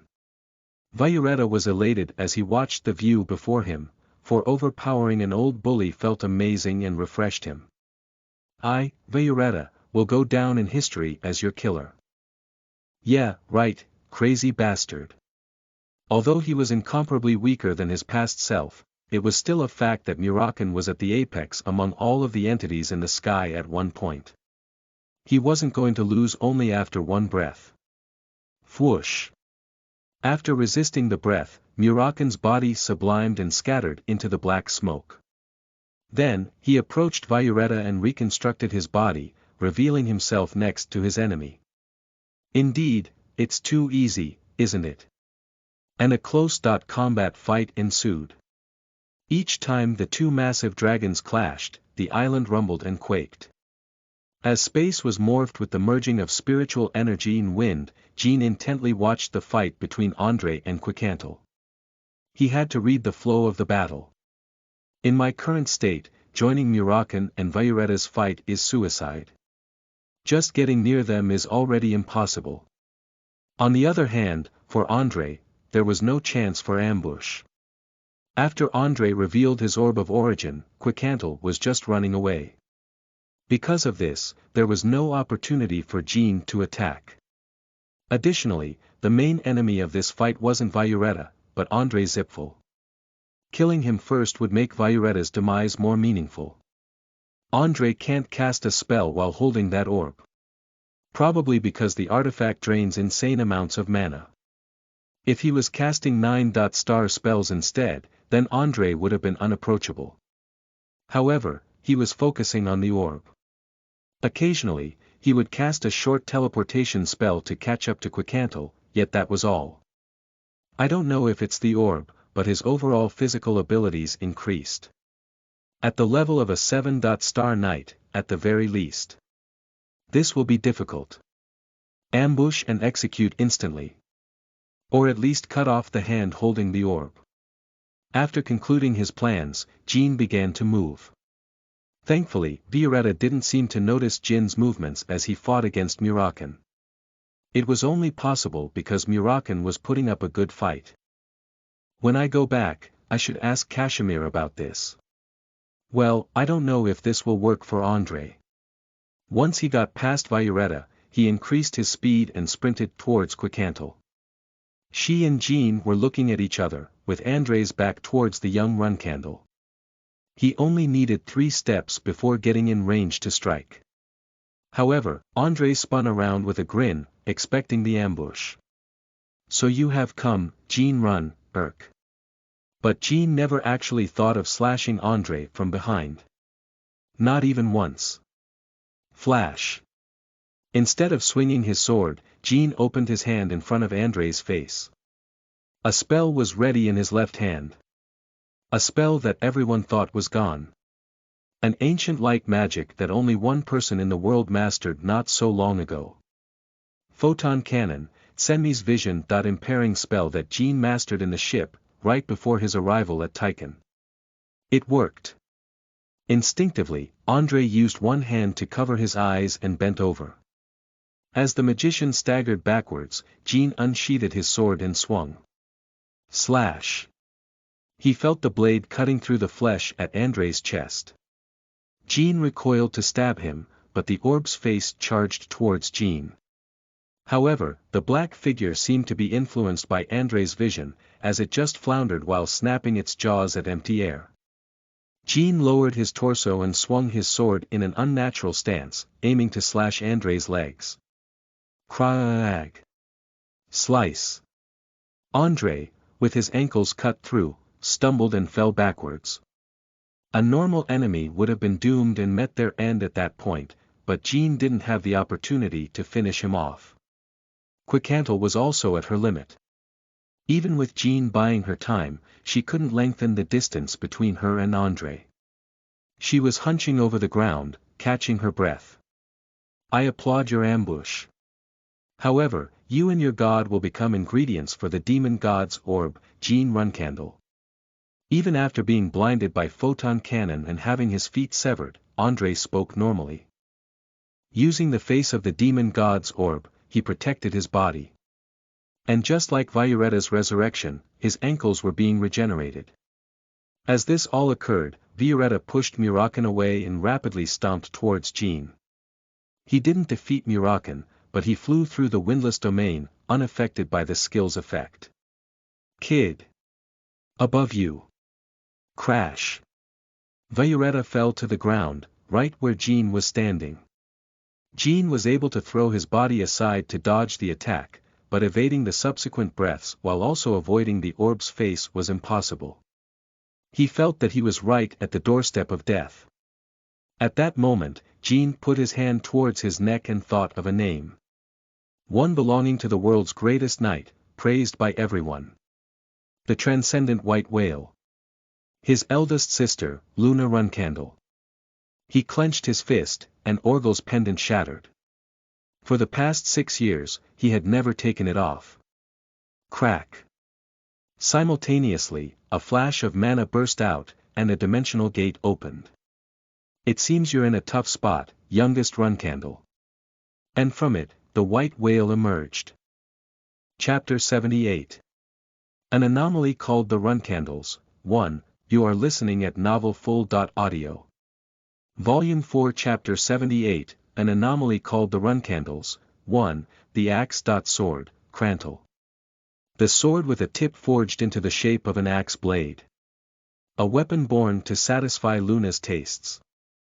At first glance, one would say that it was a heavy and inefficient weapon. It easily weighed heavier than 3 or 4 men. But Luna swung the axe. As if it were as light as a feather. Chic. Kararti. The first strike deflected Vioretta's breath, splitting it into 2 and sending them to the ground. The second struck the face from the demon god's orb, redirecting it towards Andre like a ball. Andre, who had been confident and relaxed, looked anxious and tense. On the other hand, Violetta didn't dare to attack again after landing on the ground. As soon as Luna appeared, the battle scene rapidly changed. She stepped in front of Jean and looked around, then lightly grinned. The Zipful's second in command and a wind dragon. Yes, it's worth calling me for this kind of fight. Jean, are you hurt anywhere? The sun shone behind Luna as she turned to face Jean.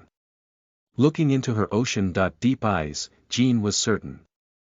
The fight was already won.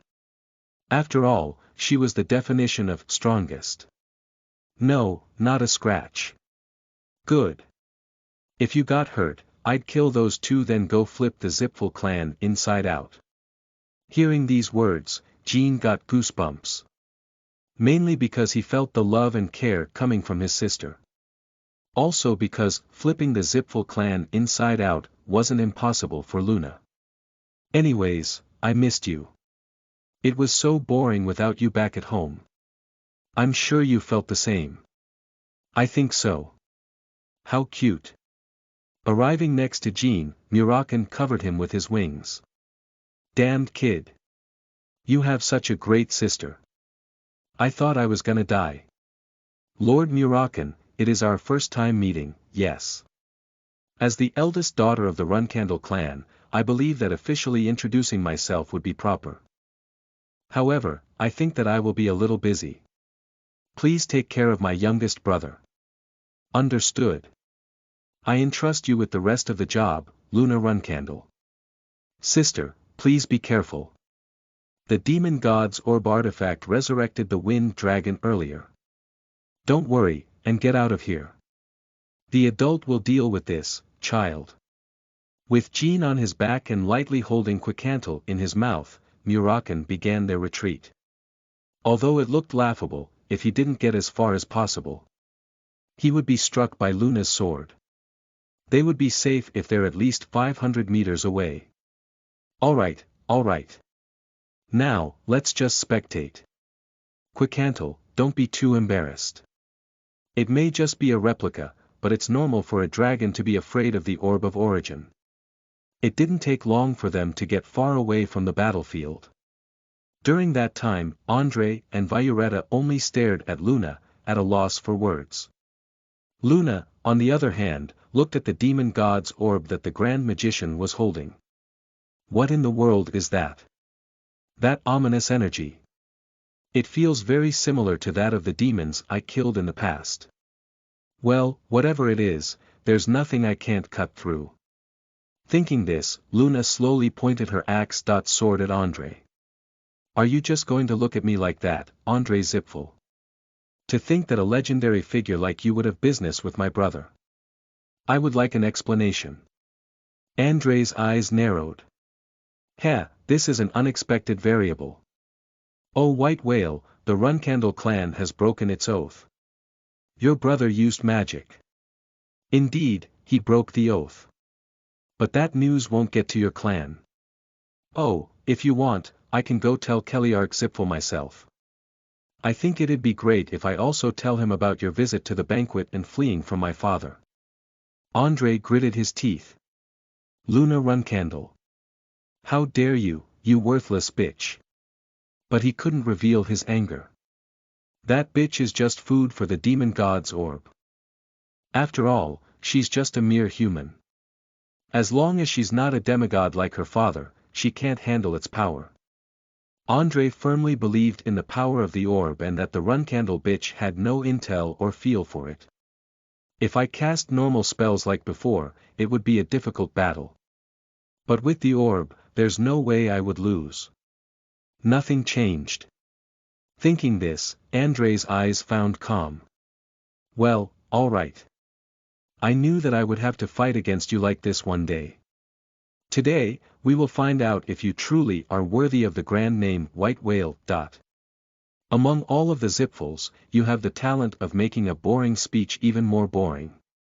Just as boring as you. Shounen. With a single step off the ground, Luna arrived right in front of Andre like a bullet.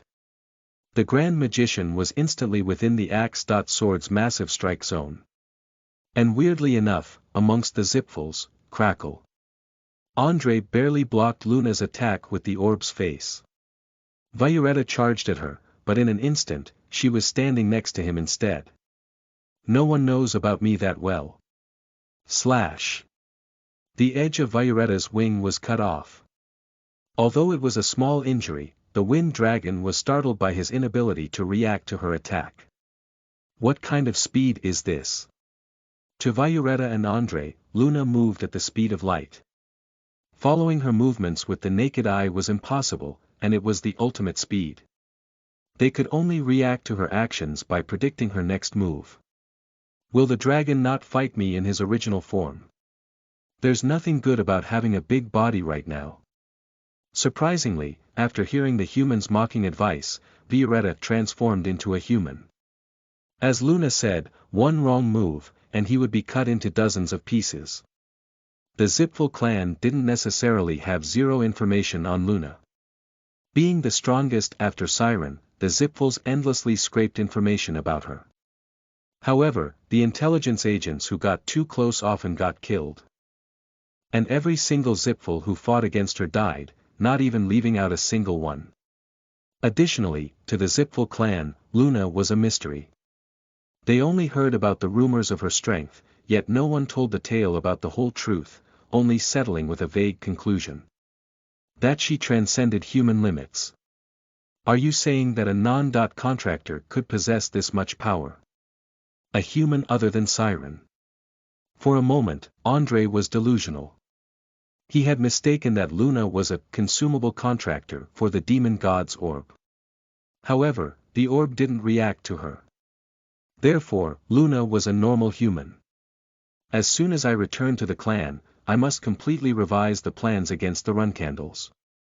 If we let them grow in power, the Zipfuls will be the first to fall. Andre could only be worried about the future of his clan. Meeting Luna today is an opportunity given by God. If I don't kill her now, the next chance is when the orb is complete. As Andre thought about his plans, his thoughts on Luna Runcandle rapidly changed. Orb in hand, faced with a person that he could never think of fighting against without it, and in a no-man's island with no witnesses. What were the chances of facing Luna Runcandle in the first place? There would never be a second chance. Violetta. Violetta nodded as he heard Andre's urgent cry.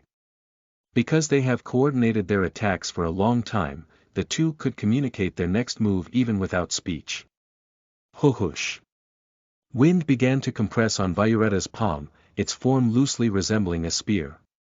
And even in his human form, the black blotch on Violetta's neck was flickering. The power that he received from the orb during his resurrection was still being used. I show my utmost respect. I would have never thought I'd use this power against a human. You must have lived a long time. It seems you have fought against many humans. Luna was pretty relaxed. However, as soon as Violetta began to conjure power from the power he inherited from the orb, Luna knew that the dragon's movements changed. This isn't magic. It's closer to some God-given power. I can see why the aura I felt was similar to the demons. And this dragon started to use all its power it was to buy time for Andre, who could extract more power from the orb. With all of it thought out, Luna scoffed. A 9-star-old grand magician and a wind dragon. Do they really believe some measly artifact could save their life? Baffled, no words came out of her mouth. She realized why the Zipfels couldn't overtake the Runcandle clan after so long. They had such a pathetic human as their second-in-command. This thought baffled Luna, silencing her. Then, a thought sparked in her mind. There's no way this guy is the Zipfel's second-in-command. The real one must be a figure who isn't well known. Watching from far away, Jean thought the same thing. It's so weird. Elder sister Luna is very strong, but is that really the strength of a 9-star magician? It definitely looked as if the man lacked the mana to cast other regular spells while operating the orb. The initial mana expansion would have consumed a lot of mana already. Even considering that, Jean really didn't expect Luna to dominate the battle. Either he's a fake Andre, information about Andre has been exaggerated, or the real second-in-command is a different member of the Zipfel clan and Andre is just the figurehead. It's one of these three. While the Runcandle siblings determined these facts and possibilities, Virueta's wind spear grew massive. Wind, aura, mana, and the demon god's orb's energy. All four powers seeped into the spear. Do you really think that you will win with one strike using that big and slow weapon of yours, Wind Dragon Virueta? Just as Luna said, the spear continuously grew and reached a point where it no longer resembled a spear. Without hesitation, Virueta began to swing and thrust the weapon, and Luna felt a little sorry. How could a dragon become so corrupt? After dodging 2 attacks, Luna stopped in place. I'll show you, then. I will take it head-on. I didn't want to stall anyways. Whoosh. Crantle let out a brilliant glow, the blade's endless light shone in all directions. Resembling the light emitted by the sun, its aura looked more sacred than dangerous. The Runcandle's third decisive killing move, Meteor Shower. The blade was slammed to the ground.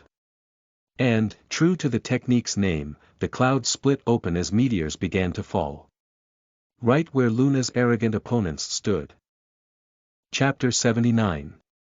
An anomaly called the Runcandles. 2. You are listening at novelfull.audio. Volume 4 Chapter 79, An anomaly called the Runcandles. 2. Bats. Jin's eyes filled with awe as he looked up to the sky. He had heard his brothers discuss the clan's different decisive killing moves multiple times in his past life. Seeing the sky open up and an aura plummet to the ground, he was able to deduce that it was the clan's third decisive killing move, Meteor Shower. But it was the first time he actually witnessed it. As well as his first time seeing one of his clan's secret techniques. It's surprisingly beautiful, and strong. Countless balls of energy fell like shooting stars. As each streak of light hit the ground, Jean could feel the impact throughout his body. He felt like he was looking at the absolute limit of human ability. He clenched his fist and focused on observing, not wanting to miss a single moment. He wanted to remember this scene and someday recreate it himself. Recreate the same domineering power. Quicantle mindlessly stared at the hundreds of aura stars falling from the sky. The only calm person was Murakan. Decisive killing move, Meteor Shower. It's been 1,000 years. It's still lacking compared to Timar's, but your sister is still a monster. Boom. Kaboom. Every time a meteor smashed the ground, the entire island wailed. The land became disfigured, rocks shattered, and dirt crumbled into smaller particles. Meteors thrashed the ground, powerful enough to disintegrate everything that makes contact into nothing. Among the explosions, a helpless human and dragon looked pitiful as they searched for shelter. They realized that they couldn't survive relying on some incomplete artifact, ultimately filling their hearts with hopelessness and misery. No. This can't be. Andre muttered words like a prayer as he gripped the demon god's orb. Violetta returned to his dragon form and leapt to protect him. We can win if I keep Andre safe. If I protect Andre. Even if his body was torn into millions of pieces, as long as one broken bone or chunk of flesh remained, Violetta could be resurrected with the power of the orb. It was because of this that he never feared death. However, Luna's strength was still horrific. It didn't matter if he got revived and resurrected. He was guaranteed to die again anyway. Maybe, even with a complete demon god's orb, it would be impossible to defeat the human before him. On the other hand, Luna overflowed with majestic might as she lowered her axe-sword. She didn't even look at the meteor shower ripping Violetta apart, preoccupied by her dissatisfaction with the results. She disintegrated the island and slaughtered the Zipful Grand Magician as well as his dragon. And yet, she was not satisfied. Not even close to Father's. Siren's meteor shower, which she had witnessed only once in the past, was much stronger. It was difficult to explain, but it transcended. It wouldn't even be considered as something that was done by a human. She had to do something that would absolutely dominate the battlefield. Only then could she consider comparing herself with her father. Still, this is a good experience for the youngest. Hopefully, it gives him some inspiration. If I'm not worthy of being Father's successor, it definitely has to be you, our youngest brother. With that thought, she looked behind her. She wanted to send a message to her sibling who was watching the incomplete yet amazing technique. That he should grow and become much stronger in order to become the next patriarch of the Runcandle clan. And Jean felt his sister's sentiment. Even though she didn't voice it out, or even if she said it and Jean couldn't hear it. Even though Jean could barely see her from far away, he knew what she wanted to tell him. She is always teaching me something. She lit a fire in his heart. Compared to any other moments, he had never felt more passionate about swordsmanship. The thought of surpassing his eldest sister and their father to succeed the throne suffocated him. He would never forget this moment. At the end of the meteor shower, a massive crater was left behind in the middle of the island, filling up with water. And, as if a submarine volcano erupted, a tsunami grew from the filled crater. Additionally, Violetta and Andre were nowhere to be seen. They surrendered their life to the body of water, for within the tsunami, parts of Violetta's corpse were visible. The sky above was clear, every single bit of cloud had been dispersed by the meteors that pierced through them. Luna lightly shook her head as she stood underneath the shining sun and in front of the growing tsunami. This is a little disappointing. In front of my brother. It's annoying if you hold on for too long. Luna pointed Crantle at the tsunami. Simultaneously, something inside the massive wall of water slowly revealed itself. A black, massive, monstrous face. It resembled the entity from the demon god's orb. However, it soon emerged out of the water with a full body. Its arms and legs broke out of the water's surface first, then its torso followed. Andre had fused with the orb. That crazy. What is that? Is that the result of unleashing the Artifiac's powers? Orb of origin, demon god's orb, whatever it was, Jean knew it wasn't normal. Moreover, the power was too horrific to simply be from an artifact. I've never seen anything like it in my past life. It's as if a powerful god has descended. There was no word to describe the terrifying creature other than God. Quicantle's tail curled up, unable to resist the terror in front of her. Although it was a replica, the demon god's orb still contained the power of the gods, which automatically drew the fear out of dragons. Phew, I'm certain now. Kid, the Zipfuls used a contractor to recreate the orb of origin. Thankfully, it's not very strong right now. Just a little evil. I'll tell you the rest later. First, we have to get out of here. We have to escape. Andre's windless domain was long gone. Murakan opened his wings and began to rise, and Jean instinctively shouted. We have to get elder sister Luna. We can't let her fight that thing alone. No, that thing needs to be killed. If we let it live, then it will torment the world. The orb of origin is like that. And the only person who can end that thing is your sister. But, even though I lost my strength, my eyes are still sharp. Your sister can definitely take it head on. If it were the real orb of origin, even Timar wouldn't be able to stop it. As if she were listening in on their conversation, Luna looked up towards Jean and Murakan. She waved her hand in the air as she shouted. Don't worry about me, and go somewhere safe. Jean still felt uneasy and thought it wasn't right for him to just escape. Yet, he instinctively knew. As Murakan said, that needed to be exterminated. However, he was extremely upset and disappointed that he could only watch from the sidelines instead of help. After today, there will never be a day where I'm powerless. Jean gritted his teeth. Murakan grinned, for he was proud of Jin's hunger for improvement. Friggin' kid. I knew you had no fear. Looking at that thing and still emitting your battle aura. Looks like you really want to kill it yourself. A strong energy, enough to sting Murakan's plated back, it was undoubtedly Jin's. An unbelievably prominent battle aura from a 15-year-old who just became a 5-star. You will become the best, Jean Runcandle, the contractor of 1,000 years. Murakan didn't feel great about escaping as well. However, he was looking forward to Jin's future and potential. Come on, don't be too down, and watch your sister. Watch the anomaly called the Runcandles. Today, Luna Runcandle will save the world. When she thought they got far enough from the island, Luna wrapped Crantle with aura. At the same time, Andre stepped away from the massive water wall and looked down on her. Andre Zipful.